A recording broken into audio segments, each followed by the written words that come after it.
Assalamualaikum warahmatullahi wabarakatuh. Halo, apa kabar anak-anak semuanya? Hari ini kita akan belajar tematik kembali ya. Tema 4I. Pelajaran hari ini adalah IPS dan PPKN. Sebelum belajar, mari kita membaca basmalah bersama-sama. Bismillahirrahmanirrahim. In the name of Allah, the most merciful, the most kind. Dengan nama Allah yang maha pengasih lagi maha penyayang. Materi yang akan kita pelajari hari ini yaitu tentang hubungan manusia dengan lingkungan. Kemudian kenampakan alam yang ada di Indonesia ya, dan hak dan kewajiban terhadap sumber energi.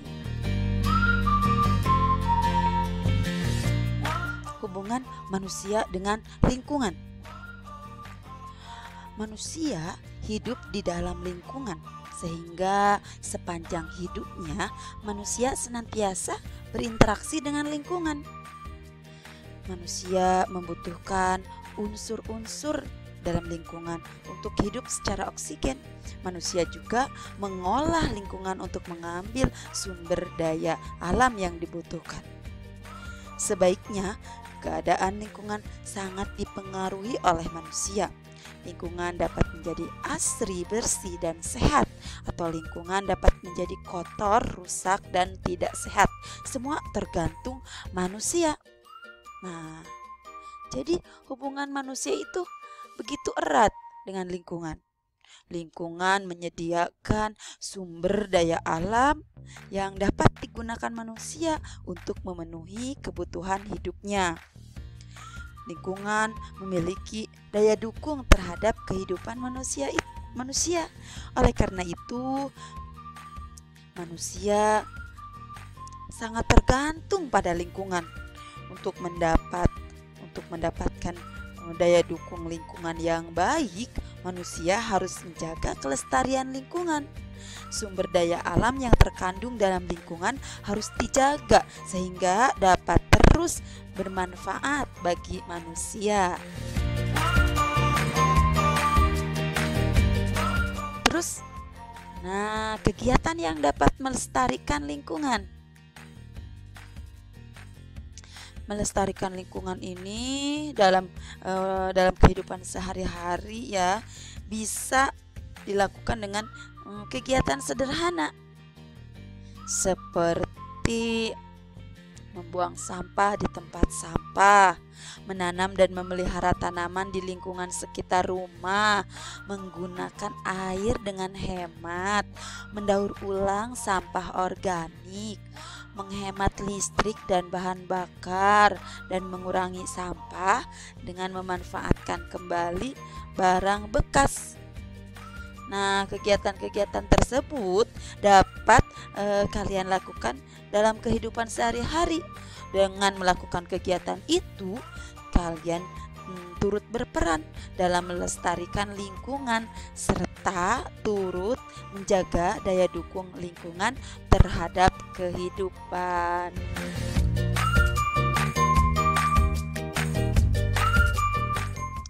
Nah, kita lanjutkan ke kenampakan alam yang ada di Indonesia.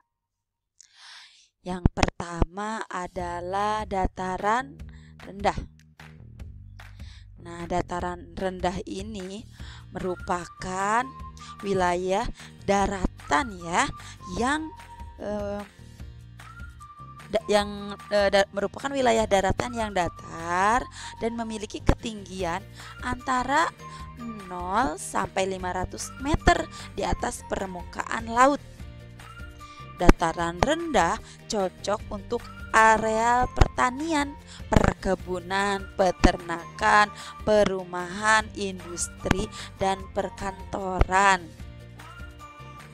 Nah, oleh karena itu kegiatan ekonomi di daerah dataran rendah juga beragam ya. Selain hal yang Selain hal yang tadi Ibu sampaikan, ada juga yang bertani, pekerjaannya ya berkebun, beternak, berdagang, dan menjadi pegawai kantor atau buruh pabrik. Jadi dataran rendah ini sangat beragam ya untuk jenis pekerjaannya.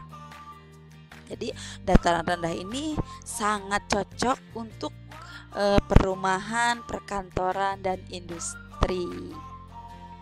Kita lanjutkan ke nomor 2 atau bagian 2 adalah dataran tinggi. Nah, dataran tinggi adalah wilayah daratan yang mempunyai ketinggian lebih dari 500 meter di atas permukaan laut. Daerah dataran tinggi ini memiliki suhu udara yang dingin dan sejuk, serta tanah yang subur dan persediaan air yang melimpah.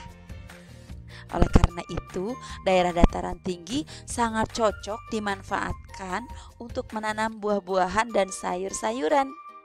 Daerah dataran tinggi juga cocok untuk usaha peternakan, antara lain peternakan sapi perah. Nah, untuk pekerjaan, sebagian besar kegiatan penduduknya adalah bertani, berkebun, dan beternak. Sebagian kecil penduduknya ada yang berdagang atau mengelola tempat wisata, karena daerah dataran tinggi memiliki potensi sebagai tempat wisata.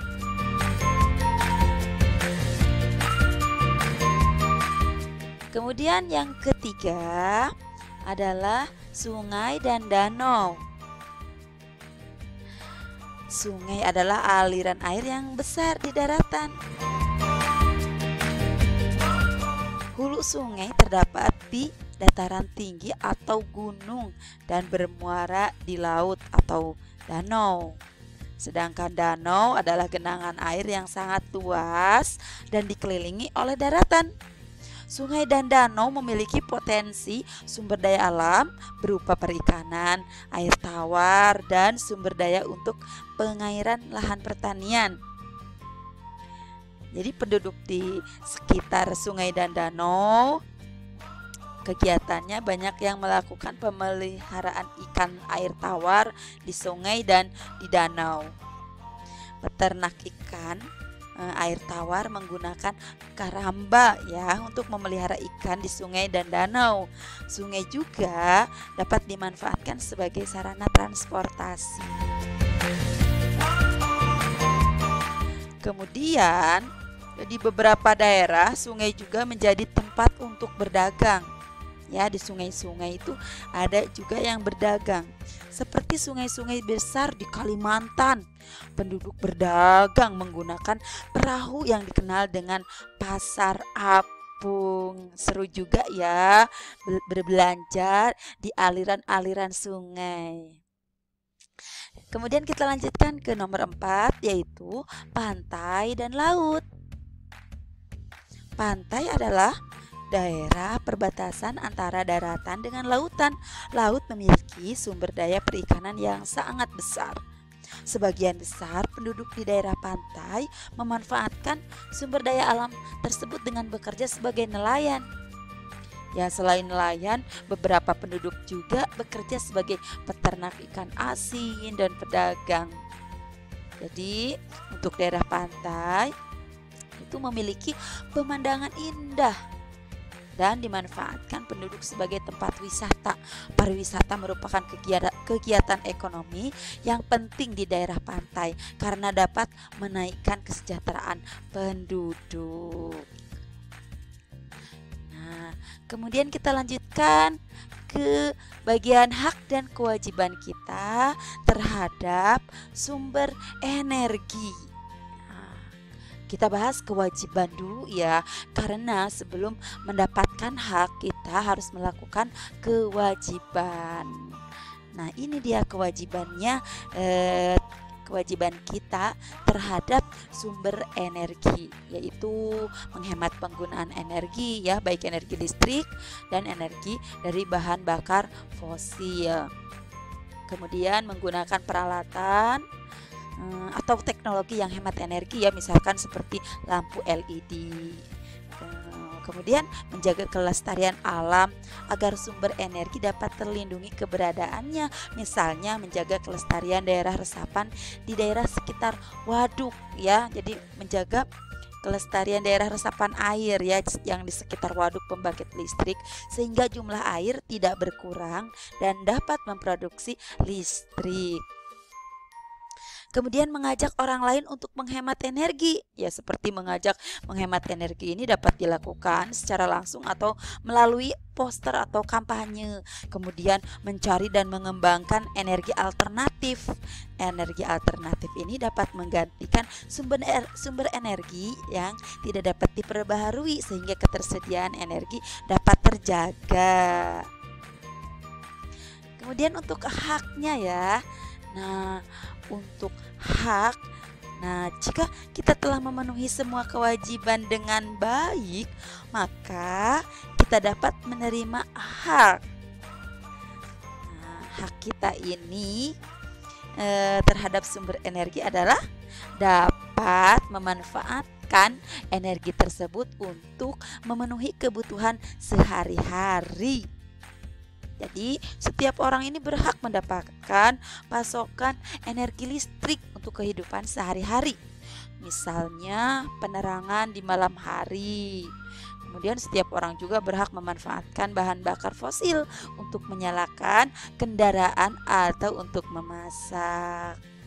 Pemanfaatan sumber energi harus disalurkan dengan baik dan adil sehingga setiap orang mendapatkan haknya dan dapat merasakan manfaat energi.